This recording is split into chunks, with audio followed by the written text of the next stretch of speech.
এখন social media কিংবা হাটে বাজারে নানা রকম একটা গুজব ছড়াচ্ছে যে অন্নপূর্ণা ভাণ্ডারের জন্য 12 পাতার ফর্ম ফিল আপ করার পর নাকি আর কেউ টাকা পাবেন না।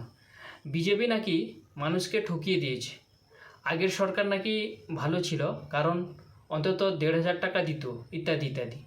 দেখুন, তাদেরকে পরিষ্কারভাবে সরকার জানিয়ে দিয়েছে যে কোন কোন মহিলারা অন্নপূর্ণা ভাণ্ডারের সুবিধায় আওতায় পড়বে না। কারা?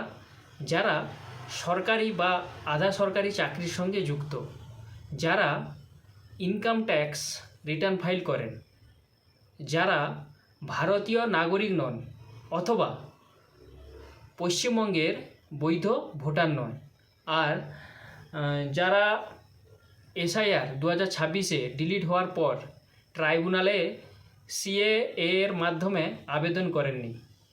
এই কয়েকটি ক্ষেত্রে বাদ দিলে, ভালো করে শুনুন, এই কয়েকটি ক্ষেত্র বাদ দিলে বাকি সমস্ত 25 থেকে 60 বছর বয়সী মহিলারা অন্নপূর্ণা ভাণ্ডারের প্রকল্পের সুবিধা পাবেন। এছাড়া এই যে কার বাড়ি কত বড়, কার কটা গাড়ি আছে, কার কত জমি আছে, স্বামীর ইনকাম কত, এই সব দেখে কাউকে বাদ দেওয়া হচ্ছে না। 12 পাতার ফর্মের মাধ্যমে সরকার মূলত তথ্য সংগ্রহ করছে, যেটা নিয়ে গতকাল মুখ্যমন্ত্রী মাননীয় শুভেন্দু অধিকারী মহাশয় বলেছেন যে ভবিষ্যতের বিভিন্ন স্কিম ও ডাটাবেস আপডেটের জন্য এবং অনুপ্রবেশকারীরা যাতে অন্নপূর্ণা ভাণ্ডার না পায় তার জন্য এইটুকু কিন্তু ফর্ম ফিল ইন করতে হবে। সেটাই করতে গিয়ে যদি বলেন যে আপনার প্রাইভেসি নষ্ট হচ্ছে, এত তথ্য দেবো কেন, সিম্পল উত্তর যে ফর্ম ইন করবেন না, সরকারের টাকা বেঁচে যাবে। তাই অযথা গুজব ছড়িয়ে মহিলাদের বিভ্রান্ত কিংবা আতঙ্ক করার চেষ্টা করবেন না।